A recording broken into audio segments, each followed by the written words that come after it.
Hello and welcome to today's episode, which is all about making a sweet and tasty treat for me to take to set. In addition to making delicious content for YouTube, I'm also a professional actor. I've been working on a project called The Shadow over Whitby, which is kind of a gothic horror sort of thing inspired by H.P. Lovecraft's work. We've been in production on it for quite some time now, and then obviously had a massive break due to COVID. And tomorrow is going to be our first day back on it, and I can't wait. When I posted the chocolate salami, one of the cast members said, "You can bring that to Whitby." So sorry Dave, I'm not bringing the salami, but I am going to make some cracker toffee. It's going to be similar to the matzo crack that I made, but I'm going to change up some of the ingredients. I'm preheating the oven at 180°C, which is about 350 Fahrenheit, and then I'm going to start melting down the butter and sugar. In my saucepan, I've got 220 grams of vegan butter and 220 grams of light brown soft sugar. Both works out about a cup.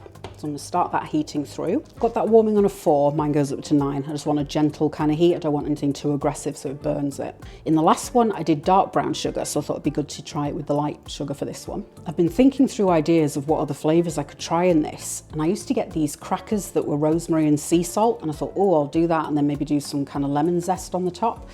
But then they've either stopped making them or the shop I go to has stopped selling them, so I couldn't find any of those. But I did see some Melba toast. So those are the type I'm going to use today. These have got malted wheat and barley, so I thought that might be quite a nice taste. It's got a sort of bit of depth to it more than just the cracker taste. I'll take you through the toppings that I've decided on. I'm using 15 grams of barberries. It's about 1/4 cup. So these are like a tiny little dried berry, typical of Iran in the Middle East. That's where they grow. And they've just got a very tangy and bright kind of flavour, and that goes really well, especially with chocolate. 25 grams of goji berries. You might see them down as wolfberries. These taste a little bit like cotton candy, that kind of intensely sweet, but very tasty. And I have chopped them down a tiny bit just to spread it out a little bit further, because some of them are quite big. 45 grams of tiger nuts, which is about 1/3 cup, and I've just chopped those up. This is 50 grams, about 1/2 cup, of salted and smoked roasted almonds. This is potentially a controversial topping. The smokiness might just be really weird, but I'm going to try it. I got a jar of the smoked almonds from Costco, and I thought, well, I might try them. So I stuffed in a goji berry, a barberry, and a smoked almond in my mouth at the same time. And it works quite nicely. So you've got the saltiness that really goes nicely with the sweetness from the berries. And then there's that kind of hint of smoke as well, which I think with the dark chocolate is just, yeah, it's going to be weird, but nice. So tiger nuts aren't actually a nut at all. They're a tuber, not like the instrument, like a potato. So do your own research on this, but I think these are okay for nut allergies. All I did was soak them overnight in some cold water. They taste like a hybrid of hazelnut, almond and coconut. They're really nice, yeah. So I'm going to make some milk with these at some point, because I think that's going to be delicious. I'm going to give the butter and sugar a quick stir so everything's melting down nicely. Turn the heat up to a 5. I've lined a baking tray with foil again, and I'm going to line that with some greaseproof paper. You really want the foil to come up the sides of the tray, just because it makes cleanup much easier. And then I'll just line the bottom of the tray with the Melba toast.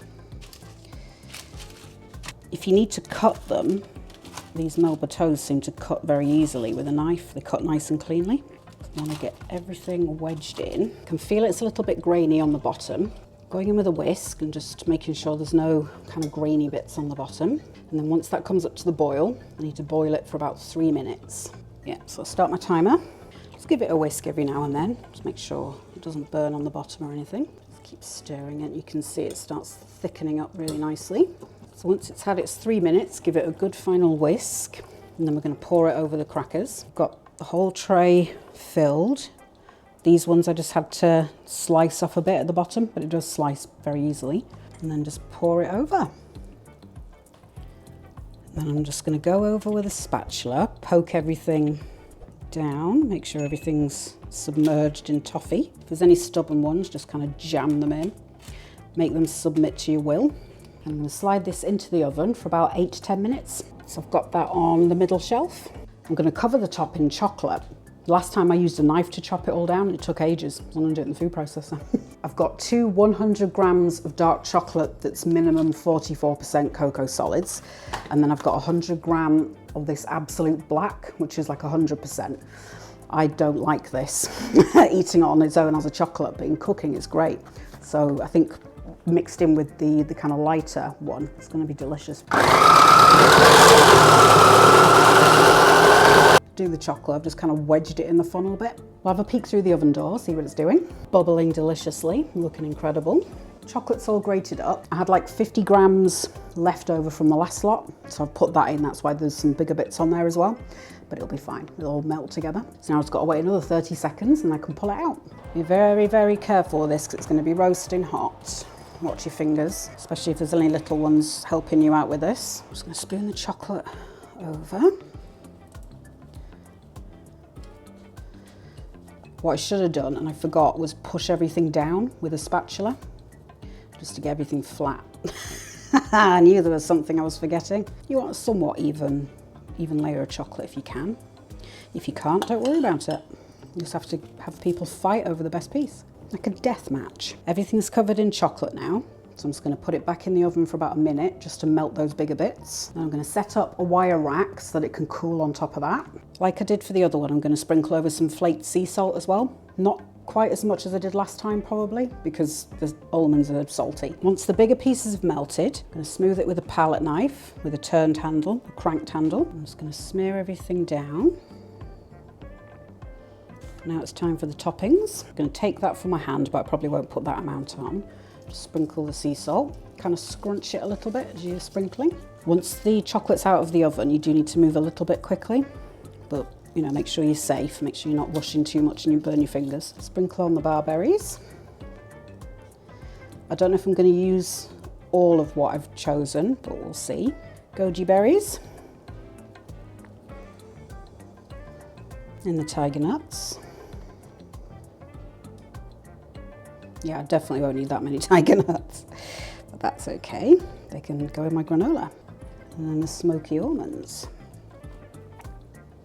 Just going to pat everything down lightly, just to get everything embedded in the chocolate. So there it is, all loaded up and looking well fit. Yum! And that's how much of everything I've got left. I think I'll leave it to cool for a few more minutes here. Then I'll slide it into the fridge for about 10 minutes just to chill it down and then bring it back out again. And then just let it firm up naturally over a couple of hours because it's quite warm and humid in the kitchen. So it might not get that initial setting. So yeah, see you back in a couple of hours. Toffee's been setting for about an hour. I've had it in the fridge for probably about half an hour or so. When I pick it up, I'm only having minimal things drop off. So pressing it down is a good idea. There's a couple of baldish spots where it hasn't completely encased it, but that's absolutely fine. It's now time to cut this into sections. I think I'll do 4 lengthwise cuts and then split that down once I kind of see what it looks like. Probably get 4, maybe 6, we'll see. So I'm putting the knife down flat and then rocking the knife back and forth.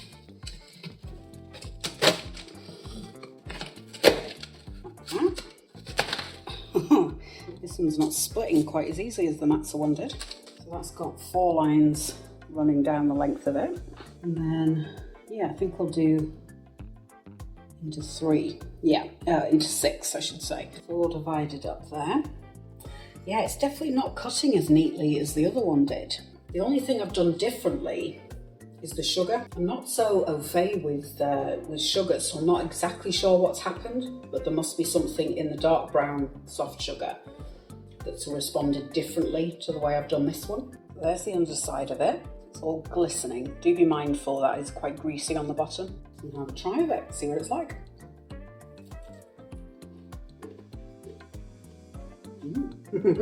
Those flavours work really well together. There's a piece of the toffee there. It's a tiny bit grainier than the other one was. Maybe I needed to whisk it a bit more and boil it a little bit longer.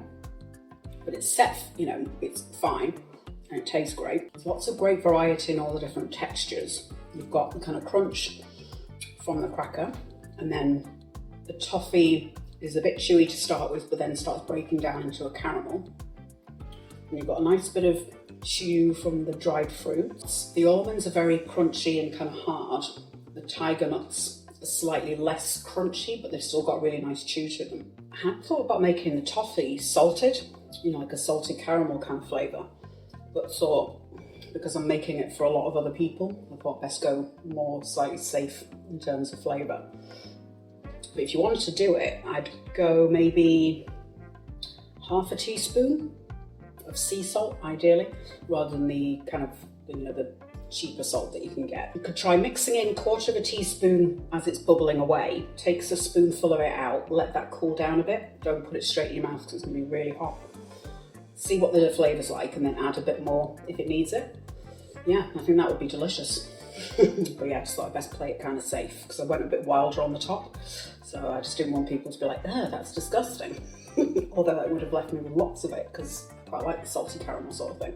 But anyway, next time I'll do that. If you like your treats vegan and Moorish, hit subscribe, tap the bell icon and have a look at this one.